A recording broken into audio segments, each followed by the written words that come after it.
Salut People, et ben on se retrouve pour une toute nouvelle vidéo où on continue notre exploration de Black Rose Wars Rebirth, donc ce prototype de cette campagne Kickstarter qui est actuellement en cours chez Ludus Manus Studio. Donc pour ceux qui n'auraient pas eu la première vidéo, je vous propose d'aller voir dans la description de cette vidéo, vous allez retrouver la vidéo d'unboxing de présentation du prototype, et franchement allez jeter un coup d'œil parce que ça vaut le coup, le matériel est de toute beauté, et pourtant ce n'est qu'un prototype, je le rappelle. Mais regardez-moi ce fond de boîte comme il est beau, cette rose noire avec un côté rougeoyant de feu. Donc voilà, allez voir la vidéo d'unboxing, et dans cette vidéo là je vous explique comment est-ce qu'on joue à Black Rose Wars Rebirth, et puis il y aura une troisième vidéo où je vous donnerai mon avis. Allez, sans plus attendre, je vous explique comment est-ce qu'on joue.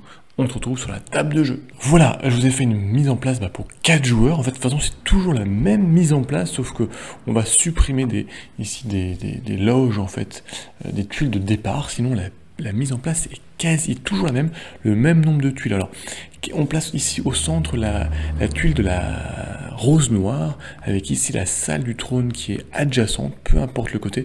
Et puis ensuite, on vient placer vraiment au hasard l'ensemble des tuiles en formant cette jolie forme, ce joli plateau, auquel on vient mettre de chaque côté, donc ces deux plateaux qui vont être des plateaux de suivi de points, de quêtes, on va y revenir.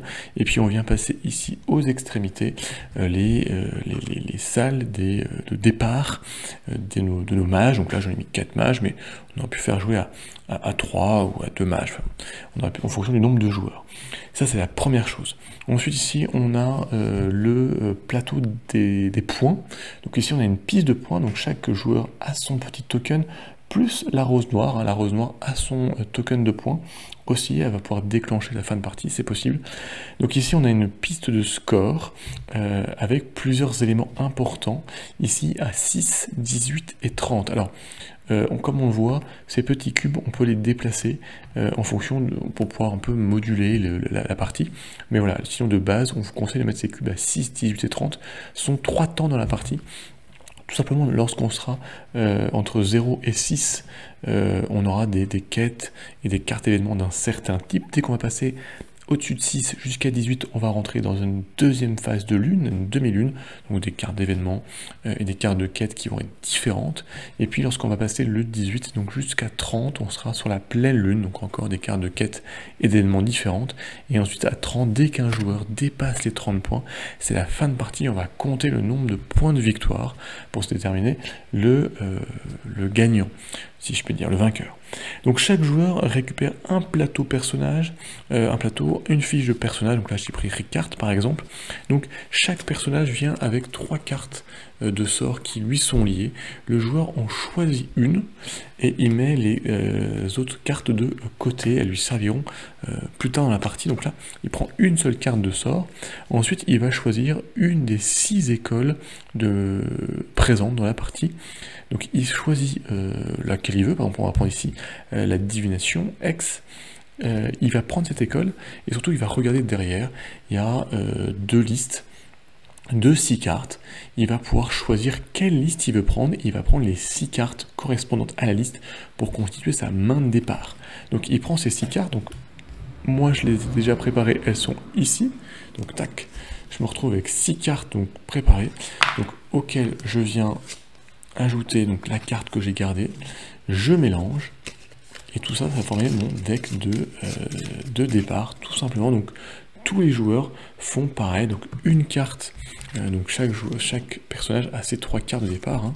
Il prend une carte dans ces 3, il choisit une école de magie qui n'a pas été choisie par un des joueurs avant lui, il récupère 6 cartes, le reste des cartes sont mélangées, donc il y a 12 sorts dans chaque école, avec 3 présents 3 fois, donc ce qui fait 36 cartes dans chaque école. On mélange le tout, donc chaque joueur a ses 2 tokens d'activation, on va y revenir, ces 7 cartes dans son deck de départ, et on va pouvoir commencer la partie. Alors, Une partie de Black Rose Wars Renaissance, Rebirth, va se dérouler avec des tours de jeu. Chaque tour de jeu, il y a 6 phases de jeu, avec des phases qui vont se jouer de façon simultanée ou de façon successive. La première chose, c'est la phase de la rose noire qui va se jouer sur ce plateau de jeu.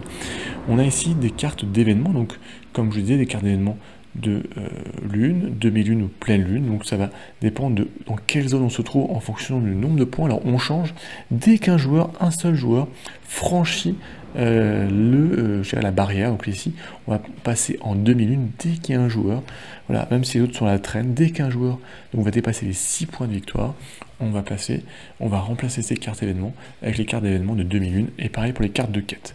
Donc voilà, comme ça vous le savez. Donc première phase, c'est la phase de la rose noire. On va piocher une carte de quête, une carte d'événement, pardon. On va lire ce qui va se passer. Donc c'est ici. Et puis ici, on a un certain nombre d'éléments. Alors, ces éléments, qu'est-ce qu'ils peuvent être? Tout d'abord, ça veut dire où est-ce qu'elle vient se placer dans ces 3 cases, en fait. Ce sont les cases du temps. Donc certaines cartes vont venir se placer ici directement au milieu, d'autres ici à la fin, ou carrément ici au début. Et donc ça va mettre plus ou moins de temps à sortir, parce qu'on va voir si les cartes vont avancer. Donc ça déjà, on vient placer cette carte. Au moment où elle est tirée, parfois la rose noire gagne des points de victoire, c'est inscrit en bas à gauche, et parfois au moment où elle est défaussée, elle gagne des points de victoire. Donc prendre cette carte fait gagner 3 points de victoire à la rose noire. Donc tac, on vient décaler la rose noire, qui marque 3 points de victoire. Ici, on nous dit que tout simplement la rose noire place justement 2 cubes noirs, 2 cubes d'instabilité dans la salle noire. La salle noire, c'est la salle de la rose noire, c'est la seule salle noire. Donc on vient prendre 2 cubes, on les place dans les slots qui sont prévus. Donc il y a plein de cartes événements, ça peut être des cartes événements qui vont infliger des dégâts à tous les joueurs, qui vont placer d'autres cubes d'instabilité dans certains types de salles, etc. Donc on pioche une carte événement. Alors si par hasard on pioche une carte événement et qu'elle devrait se mettre ici, au même endroit qu'une autre carte d'événement, la carte d'événement précédente va être décalée. Voilà, on va faire un petit tour de jeu après et vous allez comprendre. Et donc elles vont se décaler puis elles vont être défaussées. À ce moment-là aussi, après avoir tiré une carte d'événement, on va appliquer les effets. Tous les joueurs, si on a des cartes de quête en main qui ne nous intéressent pas, on peut les défausser. Donc ce sont des cartes ici, si on a en main, on peut les défausser parce que on ne veut pas la remplir, on ne va pas réussir.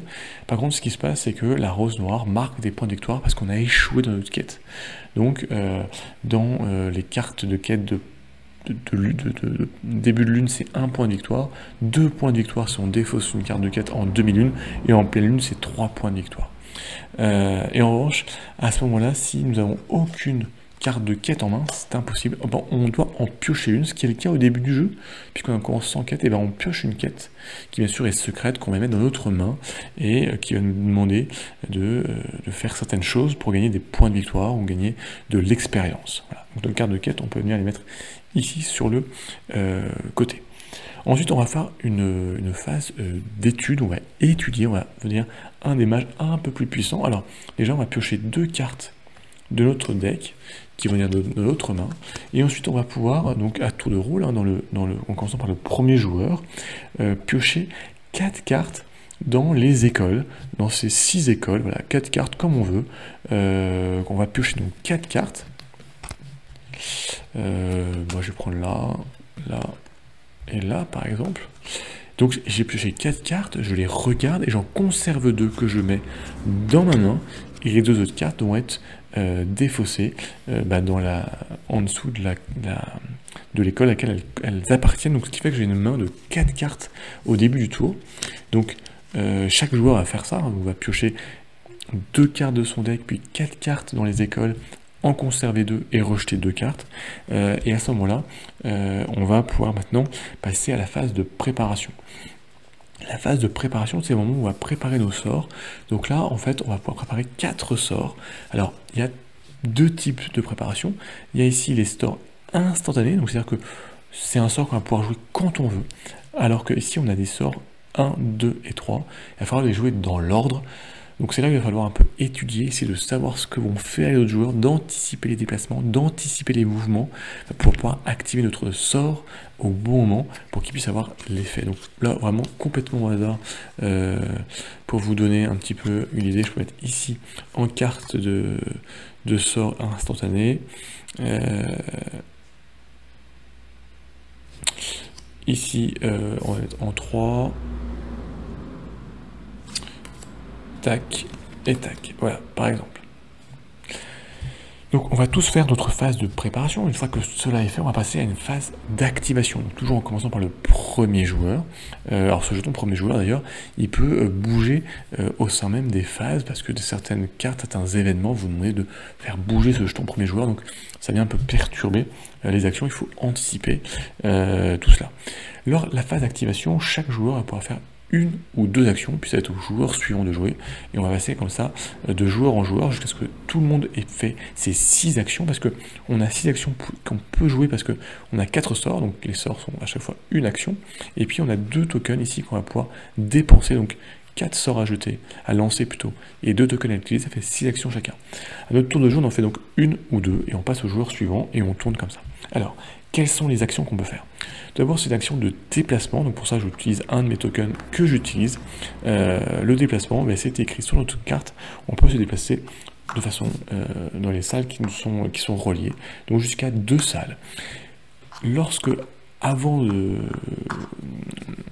bouger ou après avoir bougé, je peux venir activer l'effet qui est indiqué sur la salle. Donc par exemple, alors, on va prendre le bon personnage, c'est celui-ci.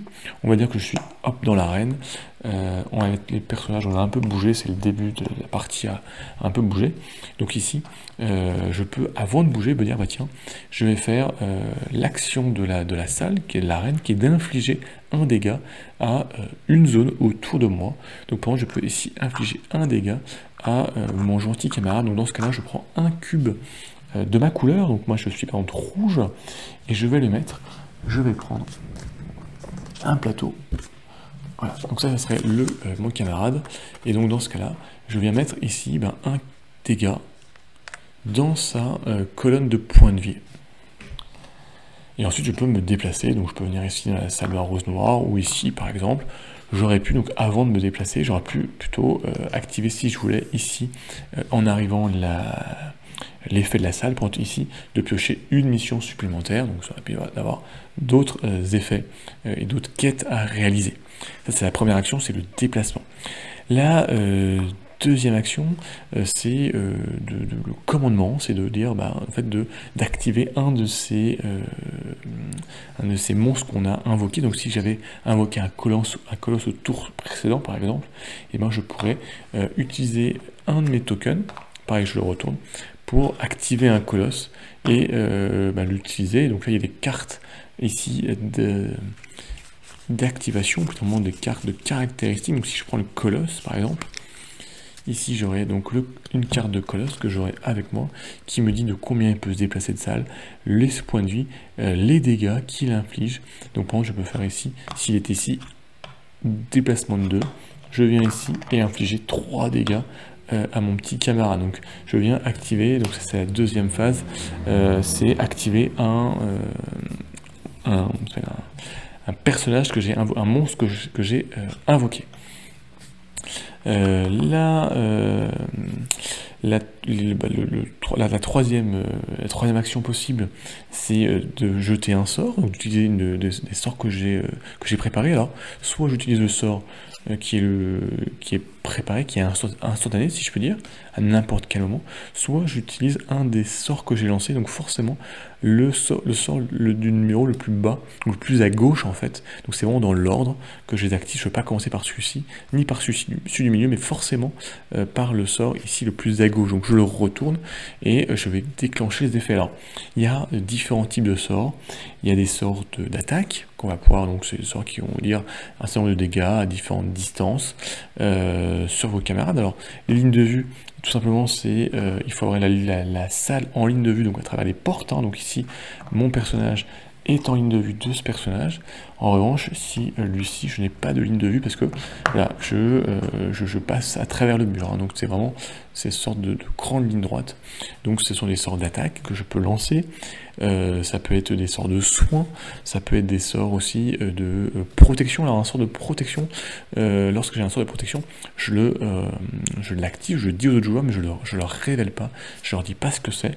Mais en revanche, je viens mettre ici un petit token de protection pour dire que voilà, il est prêt à être utilisé. Si on m'attaque, et ben je vais pouvoir me défendre. Et il y a aussi des sorts avec des pièges, c'est le cas ici.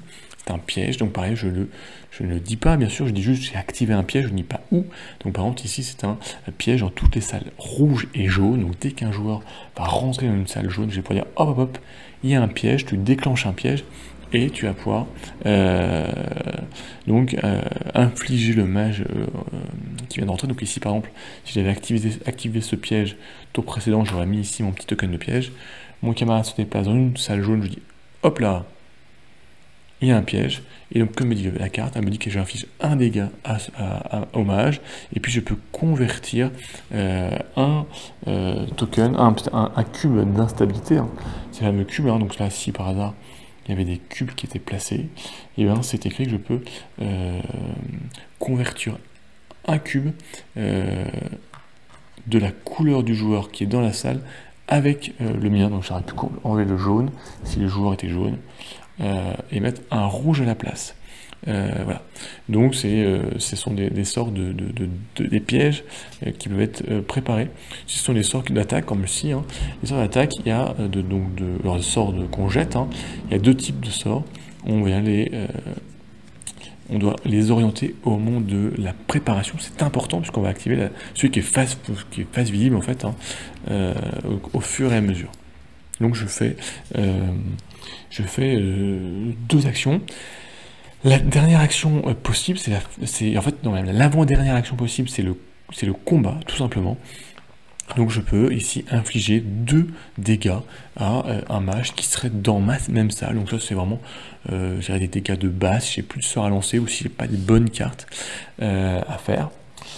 Donc là j'avais 2 dégâts, je viendrai mettre mes cubes, donc pareil dans la ligne des points de vie de mon camarade. Et le dernière activation possible en fait, c'est de venir ici défausser un sort, donc le mettre dans sa défausse, pouvoir bouger. Voilà, c'est vraiment lorsqu'on peut plus rien faire, lorsqu'on est coincé, en particulier lorsqu'on est dans une salle de départ, puisqu'on est obligé de bouger. Dans une salle de départ, on a interdiction d'y rester. Donc si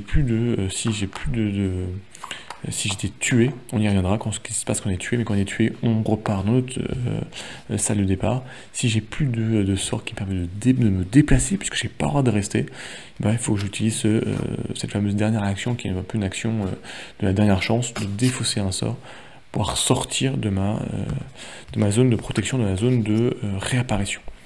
Donc ce sont l'ensemble des actions, je vous les répète. Le déplacement, avec l'activation des salles de départ ou d'arrivée, le commandement et une invocation de s'activer, le combat dans une même salle en infligeant des dégâts, ou dernière action, d'utiliser les sorts que nous avons préparés avant dans les phases de préparation, et de les utiliser. Donc comme ça, on fait une ou deux actions, et puis on passe à notre camarade dans le sens des aiguilles de montre, et puis comme ça, voilà, on va tourner, et chaque joueur va se déplacer, va activer. Et alors, chose importante, c'est que certains sorts, alors bien sûr, je vais vous prendre un autre exemple parce que j'ai pas pris les bonnes cartes. Voilà. Certains sorts ici, c'est indiqué, vous disent que lorsque vous l'activez ce sort, lorsque vous lancez ce sort, et bien vous placez un cube de votre couleur dans la salle où vous êtes. Donc par exemple, si j'étais ici dans la salle de la rose noire, lorsque je lance ce sort qui est un sort de soin, donc je me soigne de 2, ils me disent de placer un cube de ma couleur dans la salle où je me trouve. Voilà, donc il y a un certain nombre de sorts qui lancent, où vous pouvez utiliser, justement, vous allez pouvoir placer ces cubes. C'est important, puisque vous allez voir à la toute fin, et on va montrer un exemple, si par hasard, tous les cubes, tous les slots là sont remplis, il va se passer quelque chose d'important. Tac. Et on va mettre 2 bleus, par exemple. Donc ça on verra, ça c'est dans la dernière phase. Lorsque tout le monde a joué ces 6 phases de jeu, on va passer à la phase en fait des évocations. Donc ce sont les évocations qui vont cette fois-ci s'activer. Donc là, chacun aussi va activer ses évocations en fonction de ses capacités, de ses déplacements, combats, pour venir infliger des dégâts. Bien sûr, certains sorts des mages peuvent cibler soit des mages, soit cibler des invocations, pour pouvoir s'en débarrasser, pour pouvoir les détruire et ne pas laisser un mage avec trop d'invocations, et donc d'être trop puissant. La dernière phase, c'est vraiment la phase de nettoyage. On va venir en fait tout simplement tous les sorts qu'on a jetés, qu'on a utilisés, on vient les mettre dans sa défausse. Si par exemple on avait des sorts de défense ou de trappe comme celui-ci qui n'avait pas été activé parce que quand personne n'était venu d'une salle jaune, et ce sort de trappe qui a été préparé mais qui n'a pas été joué, il revient dans ma main. Donc je vais pouvoir l'avoir au tour suivant. Pareil pour un sort de défense, si par là je n'ai pas été attaqué mais je m'étais préparé une défense, je viens récupérer ce sort dans la main, sinon ils viennent ici dans la défausse.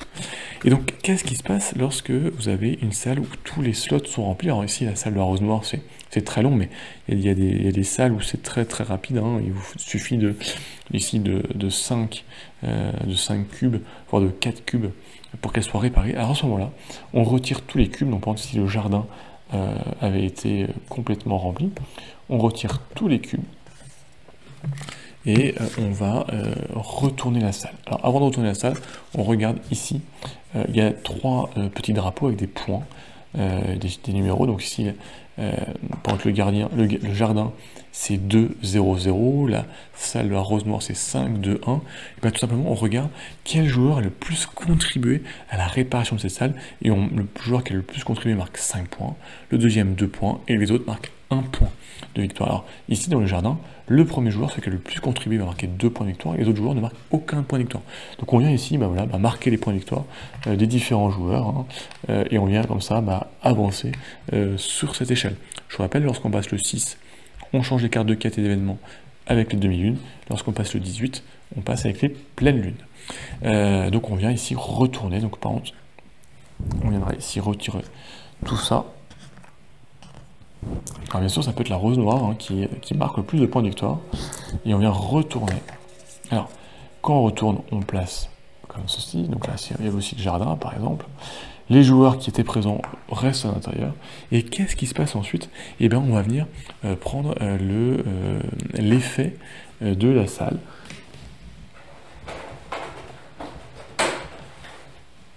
Parmi tous les effets, donc ici on va chercher par exemple la salle de la rose noire. Donc on vient mettre ici l'effet de la rose noire. On pourrait venir ici chercher le jardin. Donc pareil, idem, on vient ici. Alors, quelle est la différence? C'est que déjà, l'effet est différent. Donc pour être le jardin, on va regarder le jardin. À la base, c'était ici, on pouvait placer, en fait, si vous venez dans le jardin et vous activez l'effet, vous pouvez placer un cube de votre couleur dans une salle adjacente ou dans le jardin. Alors que, une fois que c'est retourné, et donc ça c'est accessible à tout le monde tout le temps, hein, il n'y a pas de... chaque joueur peut l'activer à son tour. Alors que ici, le jardin, une fois réparé, vous placez le token, hein, et cette fois-ci vous pouvez passer un token mais n'importe où, et 2 fois de suite un token, donc un cube de votre couleur dans une salle. Mais par contre, une fois que vous l'avez activé, ça ne peut plus être activé jusqu'à ce que tout le monde ait joué, qu'on est à la phase de nettoyage, à la dernière phase du tour de jeu, et à ce moment-là on remet tous les effets disponibles pour le nouveau tour. Mais donc là, il y a une sorte de course à l'activation, puisque si vous voulez un certain effet et que votre camarade il passe avant vous et l'active, c'est dommage, vous ne pouvez pas l'activer. Surtout, aussi, deuxième chose, c'est que les salles de même couleur, il y a 3 fois les mêmes salles de même couleur. Donc, on voit ici l'arène, salle rouge, on va retrouver une autre salle rouge, où ça ici, la salle de invocation et la salle de l'alchimie, lorsqu'elles ne sont pas encore reconstruites, ce sont les mêmes effets. Pour ici d'infliger 1 point de dégâts autour de vous. Alors que lorsque vous allez retourner ces salles et que vous allez mettre leurs effets de jeu, ici la reine, déjà l'effet change, et puis on va le chercher. Je le trouve pas. Les effets sont uniques en fait. Hein. La salle d'alchimie, je ne l'ai pas. Je ne sais pas où j'ai placé.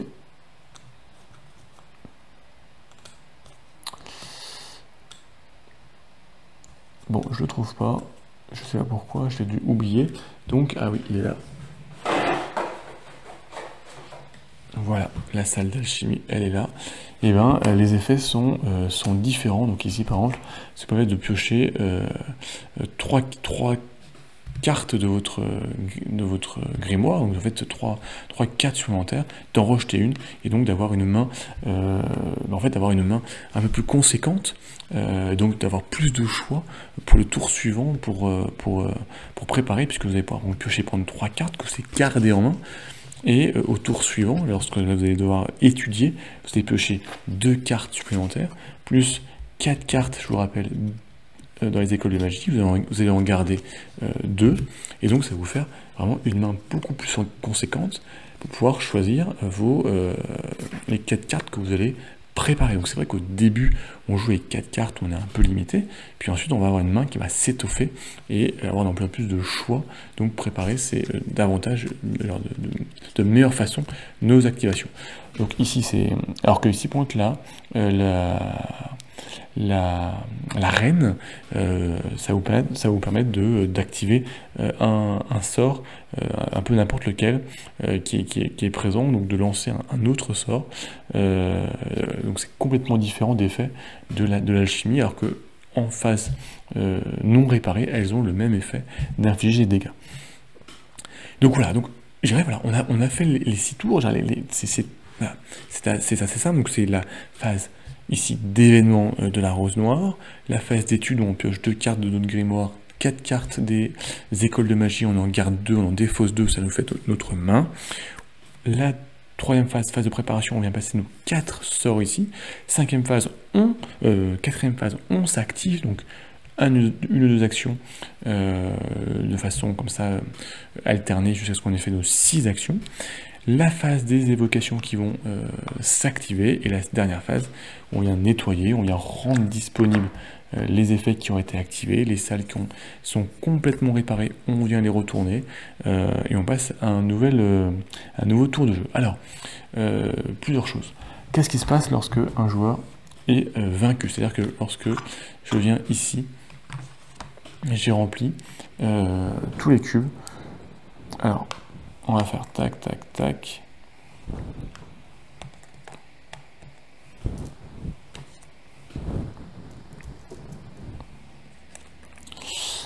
Tac, tac. Donc là, il a pris un certain nombre de points de dégâts. Donc là, il est là. Et moi, à mon tour de jeu, je suis rouge. Je viens infliger un point de dégâts supplémentaire à Gramina. Donc il a 11 points de dégâts. Donc il est vaincu. Donc déjà, Gramina va retourner dans sa zone de départ. Donc s'il avait commencé en haut à droite, il repart en haut à droite. Ce qui se passe, c'est qu'on va regarder un petit peu ce qui s'est passé. Donc déjà, le joueur qui inflige le dernier point de dégâts va récupérer un petit token de la couleur du joueur qu'il a vaincu, un petit token de trophée qu'il va garder précieusement, parce que ça va donner des points de victoire en fin de partie. Donc ça, c'est celui qui a infligé le coup fatal, le coup de grâce. Ensuite, on regarde le nombre de cubes de chaque couleur. Donc celui qui a fait le plus de dégâts au joueur qui est tué gagne 4 points de victoire. Donc on vient ici marquer. Donc ici, le joueur jaune marquerait 4 points de victoire supplémentaires. Le deuxième joueur, donc ici c'est le joueur bleu avec 3 points de dégâts, il marquerait 2 points de victoire supplémentaire. Et ceux qui ont participé, voilà, qui ont participé à l'œuvre collective marquent 1 point de victoire. Donc ça, voilà, ça c'est la partie si j'ai réussi à vaincre si un des joueurs est vaincu. Et donc ensuite il va pouvoir continuer, mais il va repartir de sa zone de jeu, de sa bibliothèque personnelle, si je peux dire, avant de se relancer. Donc qu'est-ce qui va se passer? Donc là, si on fait un deuxième tour de jeu, et bien déjà les événements vont avancer vers la droite. Hein. on pioche un nouvel événement, on fait les points de victoire en bas à gauche de la rose noire, on applique ce qui se passe, donc là c'est mettre un cube noir, donc de la rose noire dans chaque salle verte et grise, on vient le placer, etc. Chaque joueur peut défausser des quêtes, en pioche s'il n'en a plus, et donc ensuite après on passe aux phases d'études, de préparation, d'action, des invocations et phase de nettoyage. Qu'est-ce qui se passe lorsqu'un joueur arrive à 30 points de victoire ou plus? Donc là on serait, si on a 30 points de victoire, on serait déjà avec des quêtes de niveau 3 si je peux dire, des quêtes de pleine lune, des événements de pleine lune. Alors bien évidemment, plus on va aller dans la partie, plus on va aller loin de la partie, plus les quêtes vont être compliquées à réaliser, plus les événements vont être violents. Alors d'ailleurs les quêtes, on n'a pas parlé, si on réalise une quête, bah, tout simplement on vient l'annoncer en fait. Chaque quête, ça peut être d'activer un type de sort, d'activer un certain nombre de salles, d'infliger des certains nombres de types de dégâts, etc. Et lorsqu'on réussit sa quête, et ben on le dit, bah voilà, j'ai réussi ma quête, et on a une récompense qui peut être de piocher des cartes supplémentaires de ce qu'on appelle la librairie. Donc ce sont ces six écoles. Ça peut être de pouvoir placer des cubes supplémentaires de réparation. Ça peut être d'infliger des dégâts aux autres joueurs. C'est un certain nombre de bénéfices. D'ailleurs, on a aussi oublié une chose, c'est les sorts oubliés. Alors les sorts oubliés ne peuvent pas être piochés au moment de l'étude, etc. Non, c'est certains types de quêtes ou certaines salles qui vont tout simplement vous permettre de piocher justement un sort oublié. On va prendre la...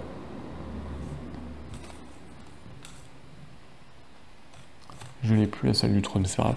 Certaines salles vous permettent de piocher justement des sorts oubliés, et donc ces sorts sont très puissants, et donc il faut utiliser à bon escient. Bon, ici, cet arcane, sort d'arcane vous permet d'afficher 7 points de dégâts à un joueur. 7 points de dégâts, ça veut dire que soit vous allez le tuer, soit vous allez clairement avoir la majorité, donc avoir des points de victoire lorsqu'on va achever. Ou sinon ici, si vous utilisez l'autre sens, ça vous permet de convertir 10 marqueurs adverses dans votre couleur. Donc ça peut être aussi ce sont des sorts qui sont rares, qui sont uniques et qui sont difficiles à obtenir, mais qui vraiment peuvent faire la différence. En tout cas, vous donnez un coup de boost dans votre partie.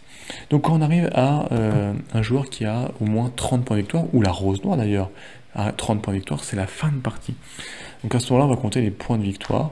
En fait, on va, pour les points de victoire, on part de ce que l'on a, et puis on va regarder ceux qui ont rempli le plus de quêtes, et ceux qui ont le plus de tokens, de trophées de dégâts.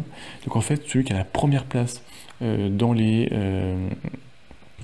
trophées d'avoir vaincu d'autres personnages va gagner 4 points de victoire. Le second va gagner 2 points de victoire, et tous ceux qui ont réussi au moins de tuer un adversaire ont 1 point de victoire supplémentaire. Et les quêtes, très très importantes, on va regarder le nombre de quêtes que vous avez remplies. Celui qui a rempli le plus de quêtes va remporter 6 points de victoire.